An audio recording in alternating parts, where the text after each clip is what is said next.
You're about to play an unfinished level from The Last of Us Part 2.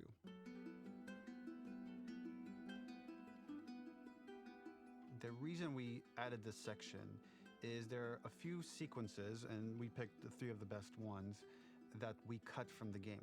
Often we build a game that's much bigger than what ends up being the final product.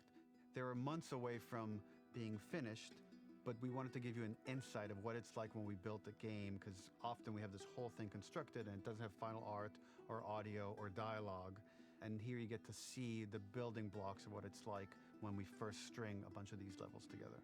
This is the intro to the first deleted level, and this one is the roughest of the 3.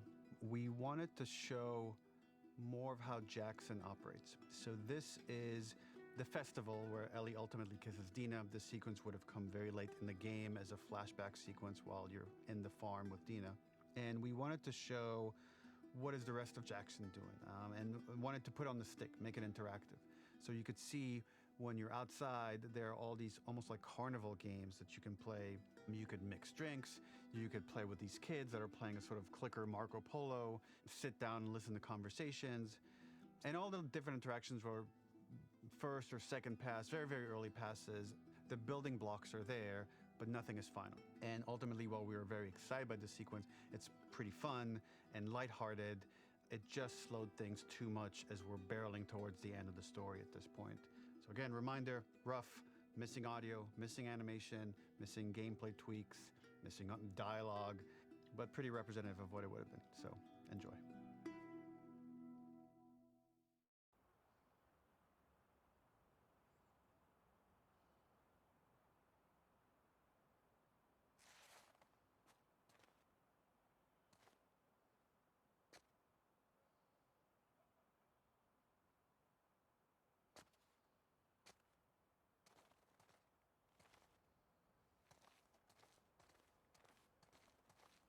Originally, this level was going to transition us to farm. We would go all the way through to the dance, where Ellie and Dina share their first kiss. Then we would play through farm, and when Ellie plays the guitar at night, she would remember the Seth incident. So, the opening for this was a little tricky. We needed it to match at least a little what you might expect emotionally coming from prior beats, because we were already purposefully disorienting you in time and space. Remember, you just came from this huge fight. To jump straight into it would have been a little too jarring. After some back and forth, we rooted it in Ellie's nerves, calling back to her hands shaking in the theater. But this time, for a much more innocuous reason we'll find out later. She's nervous because she has a crush on Dina, who is the only reason why she's here at the dance.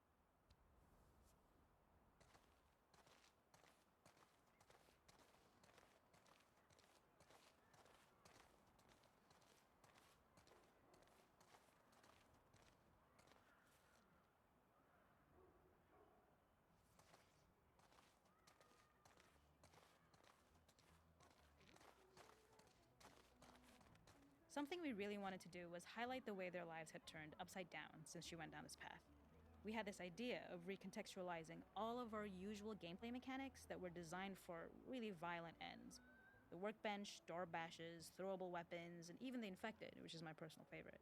Peppered throughout the level are moments of levity or shared history, all the while seeing how happy and mundane they all were before her huge revenge odyssey.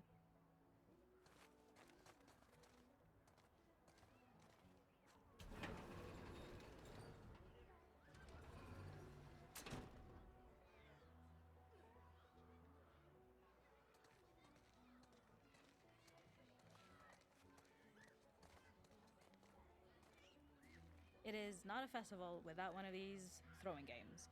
This one, of course, uses our throwable system where you're often chucking explosive things or stunning things, but for a more wholesome purpose, although some people take this game really seriously.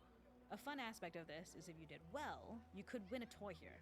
Ellie would place it in her pocket. If you had done this, you'd find the toy with JJ, the baby, later back at the farm. When we cut this, the toy made it through anyway because it was so cute. It is the same one you see on the tractor at the farm. Ollie the elephant.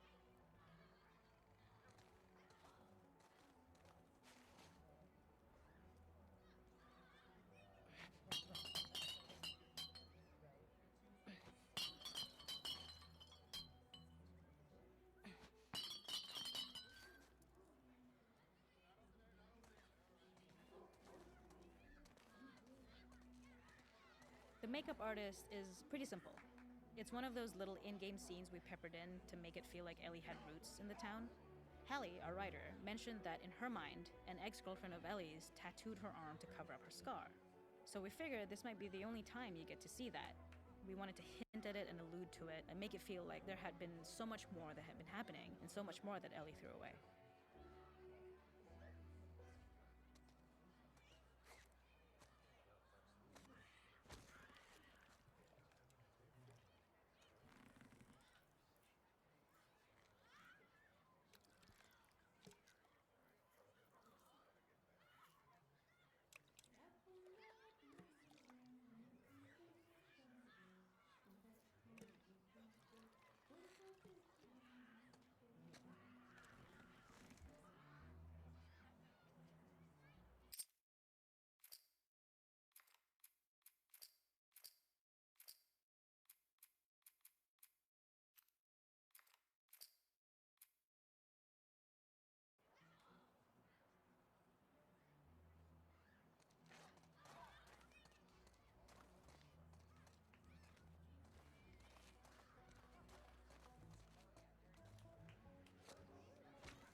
The makeup artist is pretty simple.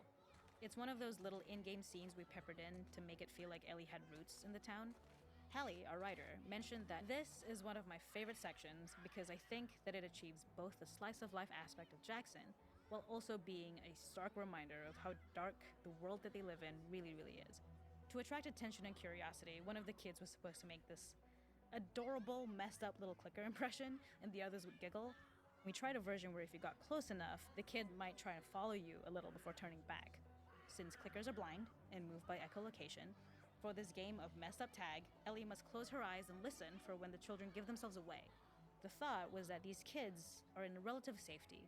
They still grow up with the dangers of clickers and runners, and all those lessons would embed themselves in the games that they play. When the festival got cut, they tried to preserve this moment and move it to the front of the game where the snowball fight is, as a tutorial.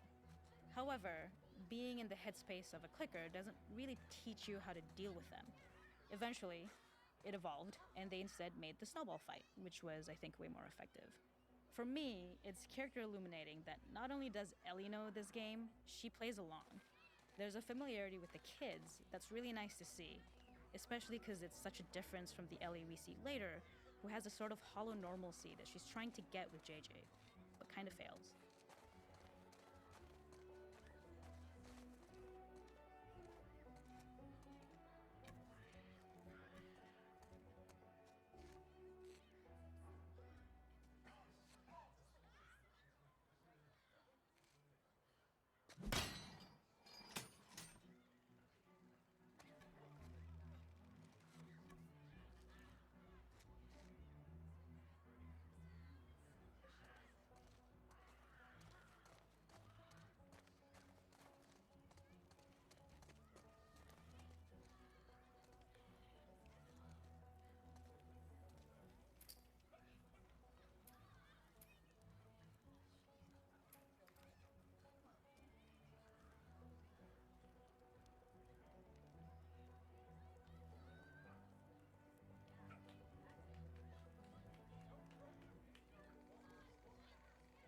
We use our workbench a lot to make a lot of things that kill and maim and hurt people.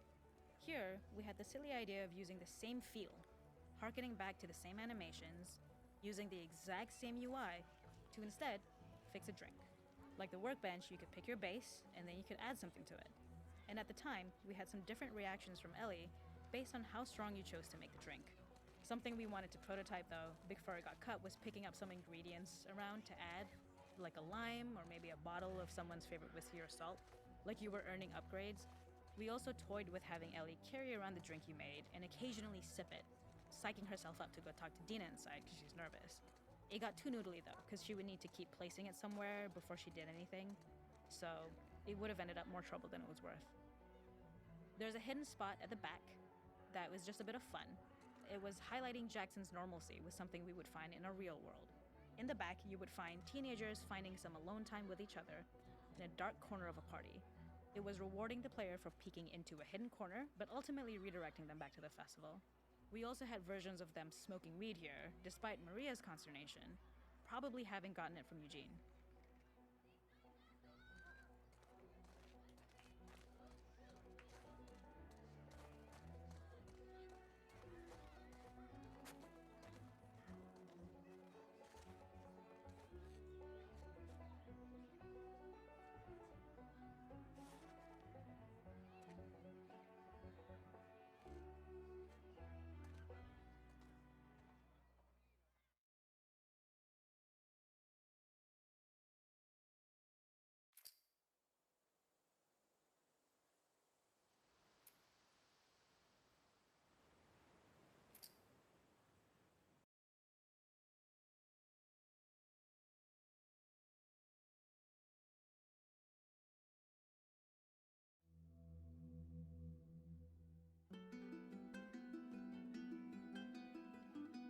In this second deleted level, which is an extended sequence of the sewers in Seattle, this comes on the heels of where Ellie goes into a building and she survives an attack by stalkers and gets thrown out of a window and gets swept away by the current, and then we cut this section that used to be there in the final game.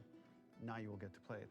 So this was a way to get a bit more interesting puzzles, interesting traversal, figure out how Ellie can navigate the sewers with the fighting current.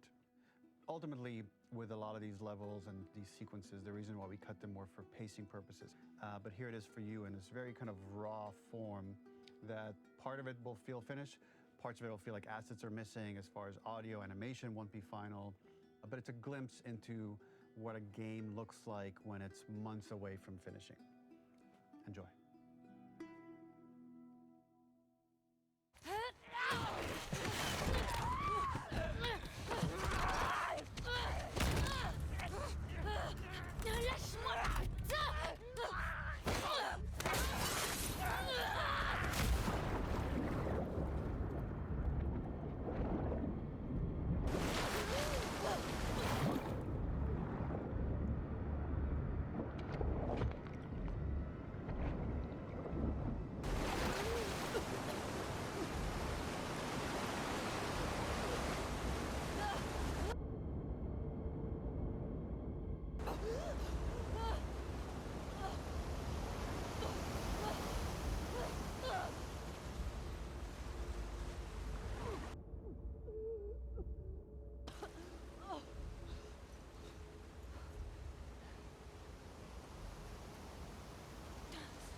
Je déteste Seattle.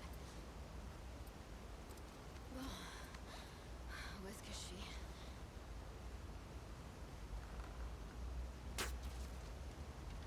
This level, internally known as Find Nora, was quite long in duration as we had to make Ellie traverse a far distance to the opposite side of downtown Seattle.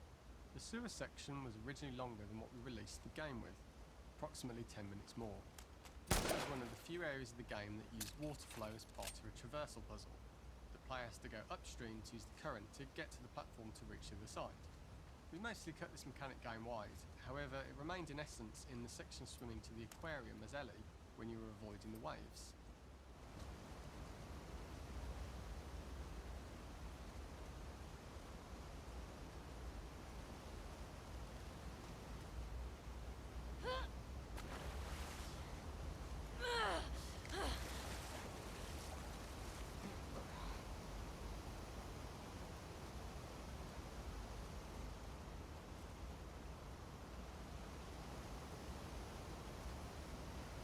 When players reach the doorway and enter into the room, they're faced with a dead end. The real reason for this dead end room is that on the reversal, when exiting back out of the doorway, players are faced with the route onwards. A pipe that they'd not been able to see when they were swept past it on the way in, and something that was hidden from view when on the side platforms.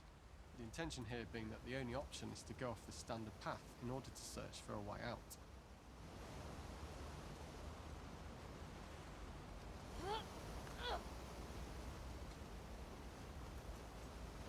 J'ai hâte de sortir de ce trou. Throughout the rest of the level, we also used light to indicate to the player that they were heading in the right direction. At each turn, however, we blocked the direct route forward. Players would know that they just have to keep finding alternative paths, promoting those feelings of being desperate and trapped.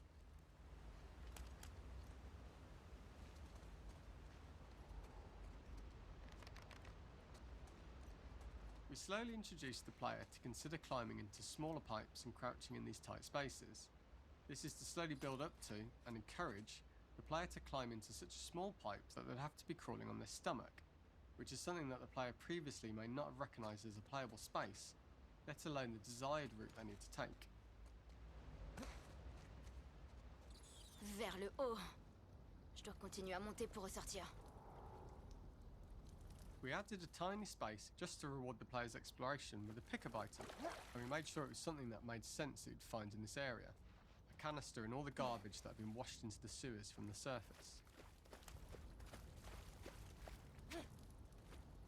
We loved the idea of making Ellie prone through a tiny dirty pipe in order to get out, as it was a great opportunity to use our prone mechanic. A unique camera setup was created to support crawling in these pipes, as the standard prone camera is much higher above the player. We also created custom collision in order for Ellie to manoeuvre in these tight spaces easily. An oblong collision capsule around her character caused issues crawling around corners. We put extra effort into the custom corner collision so the movement experience was as smooth as the main game.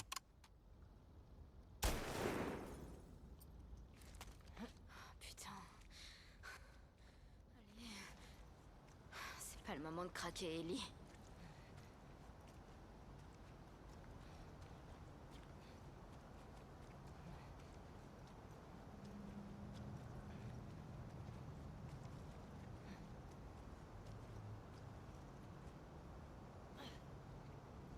In order for the player to feel cramped, claustrophobic and desperate, we'd been enforcing the traversal mechanics that allow for a tight environment which promote these feelings. We introduced the use of the squeeze through so that we can keep the player feeling enclosed and tight, but without repeating the same geometry. Here we change from low ceilings with wider walls to high ceilings and tight walls to change up the spatial pacing and keep the level from repeating itself.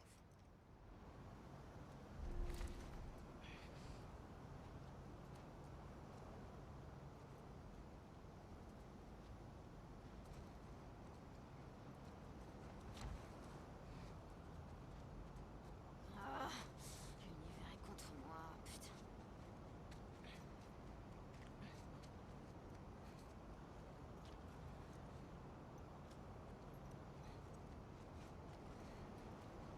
Ce serait vraiment la merde de crever ici.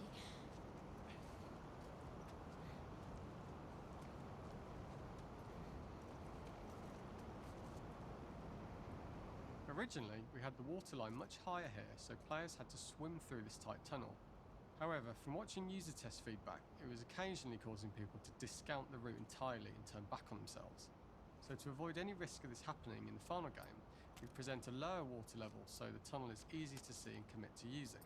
Although this isn't as impactful without the prone swim, it's the better decision as it means a smoother experience for the player with no backtracking frustration.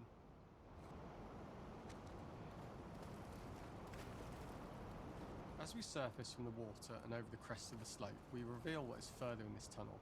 A clicker that has sprouted and the fungus has grown on the sides of the pipe. It was great to see people who user-tested this area becoming increasingly worried as we forced the player to squeeze past the fungus and inches away from the clicker's face, all the time not being sure whether their clicker might be alive or attack them. Although we aren't as cruel as to force a clicker attack in such close proximity, we do have a payoff for this moment. This clicker momentarily turned into Joel to show Ellie's PTSD from what happened to Joel at the start of the game. Ultimately, we decided to save this moment for the farm level, as it was more impactful there because it could become the centrepiece of that experience. Whereas in the sewers, we weren't able to make it as much of a narrative point and give it the breathing room and reaction time that it deserves, given the tight space.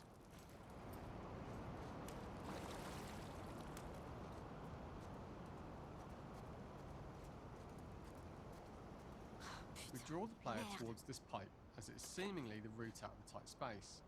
Fairly soon it is obvious that this path is blocked. If the player goes all the way up to the bars that block the path, they are rewarded with a pickup, so this journey doesn't feel wasted. It was important to encourage the player to try to progress along this path so that they would subtly be thinking of progress in this direction.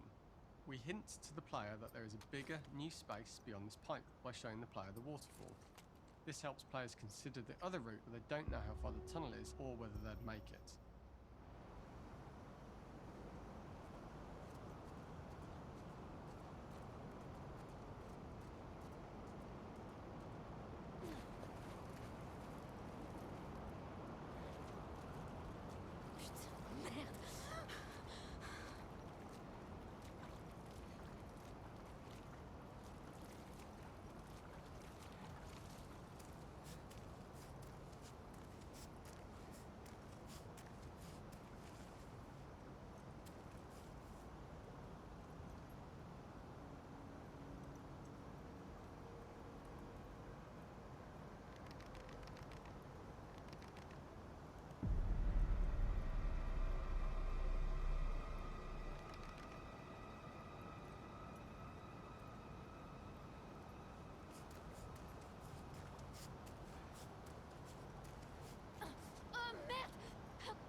For the final section, we eventually opened you out into a wider area as you traverse through such tight spaces leading up to this. So changing the environmental pacing makes it begin to feel like we're coming to the end of Ellie's ordeal. An earlier iteration used the current that we'd shown at the start for a slightly tougher traversal puzzle to conclude the sewers. The ladder was clearly visible from most of the area, but the player was faced with a fast-flowing torrent of water they couldn't cross. If the player attempted to jump into the water, they were not able to swim across the ladder due to the water's speed. But instead they had to traverse the pipe running along the top of the space in order to get across the water.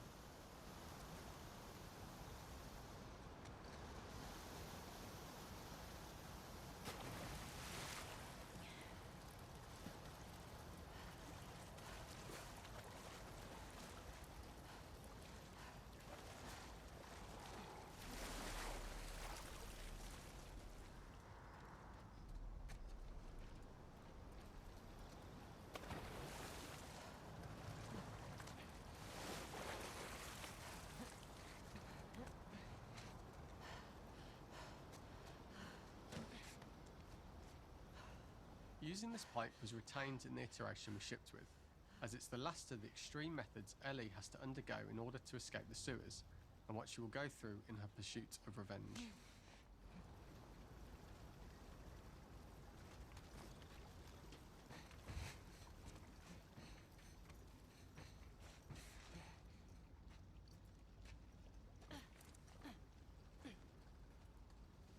The last ladder climb is quite lengthy, and although we could have trimmed it down to a shorter climb, we liked how this last segment of the journey built anticipation for whether there was success at the top or not after all you've been through. Ultimately, the ladder exits out into the subway station, which is how it connects in the final game. Ellie then has to find her way to the hospital from here, crossing paths with the Scars for the first time.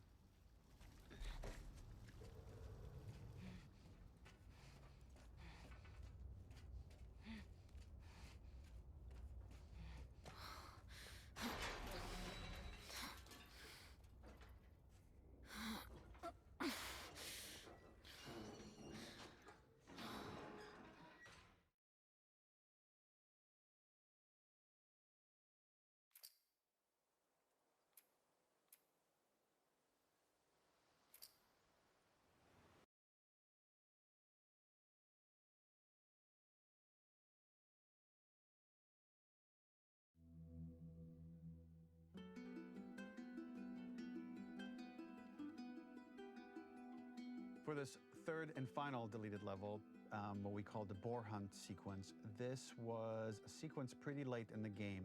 It was right after the whole Seattle Abby sequence where Abby spares Ellie.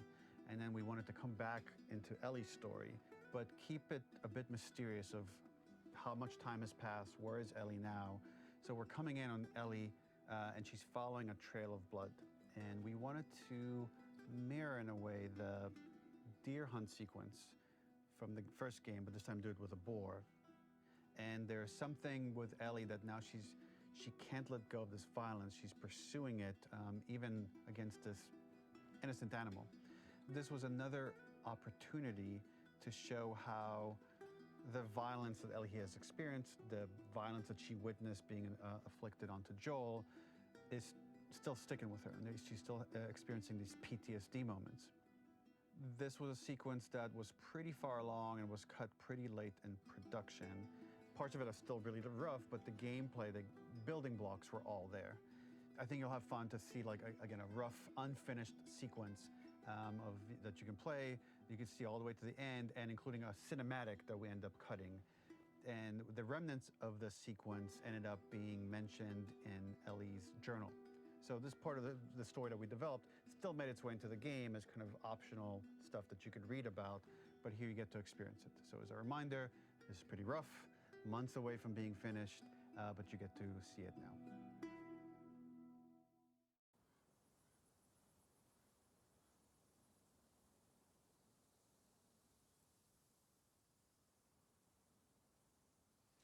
Où est-ce que t'es? So the boar hunt was one of the hardest levels for me to work on. It was a huge challenge with the systems that we had, and we kept trying, but it never felt quite right. Originally, the level happened after the Jackson Festival, which also got cut, but before Farm. Once the festival got cut, it became the prologue to Farm. The intended experience is that we jump forward in time after the fight with Abby in the theater. We don't know where Dina is. We likely assume she's dead because she was just bleeding out. Ellie is alone. Her hair is short. So maybe this is the future or the present. And she's hunting. Hunting who? Abby still?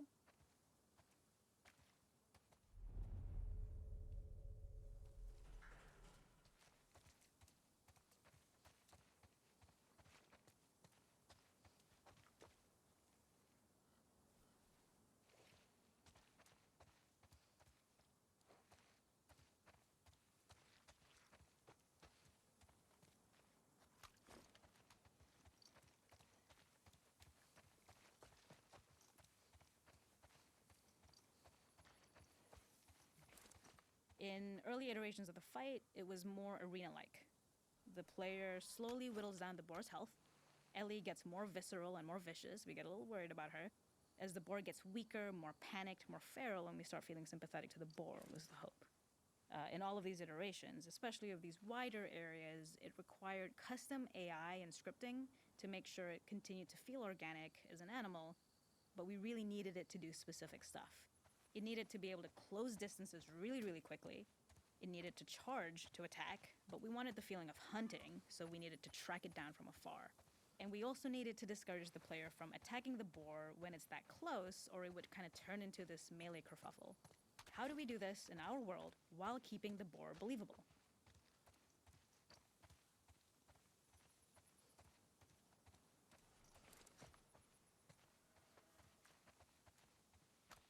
We must have gone through 5 or 6 iterations of the boar fight and all, and every single time it changed pretty drastically.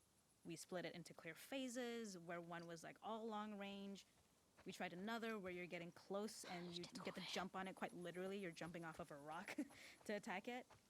And then finally, we tried a bunch where you almost sort of go around a bunch of trailers and try and wrestle it. We uncovered after some time that taking down a boar over several phases felt very laborious and a little dramatic. It was comically long. It felt too boss-like, a little too gamey. We decided to cut the first few phases, and we opted for a cold open after the boar had already been hurt off-screen. So that allowed us to focus on feeling like we're closing in on prey and to introduce the boar when it was at its most dangerous. Already hurt, already feral, much too close for comfort. And so the thinking was it would bring us more into Ellie's mindset. is this really hunting for food, or is she hunting for some other reason?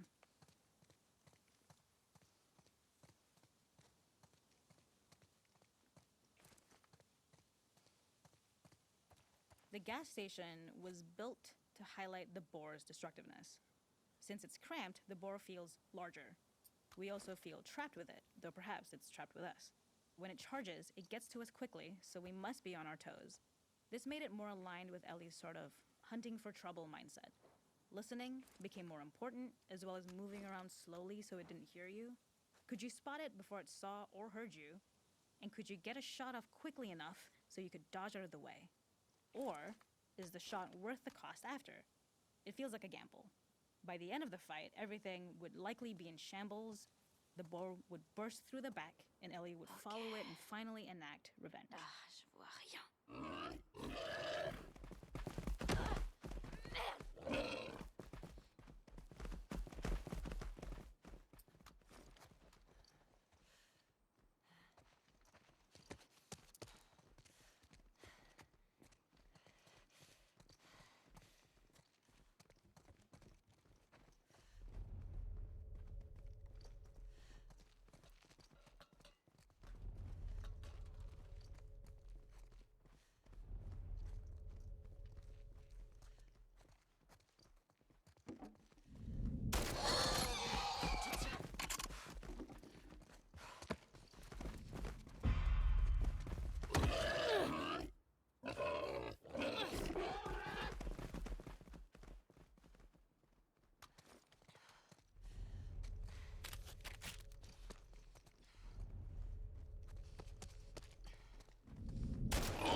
The boar kill was supposed to be anything but glorious.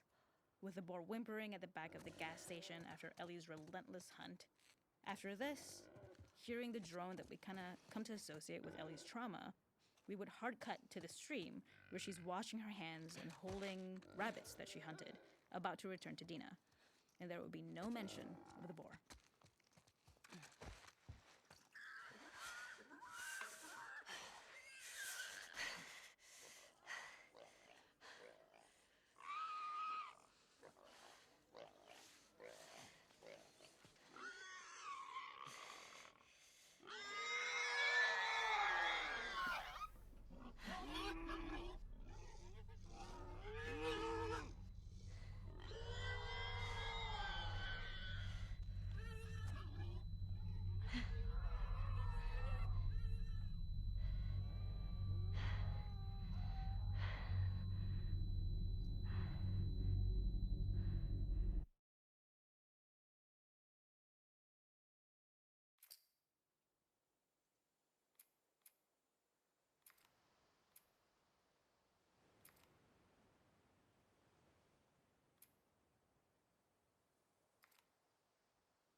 PlayStation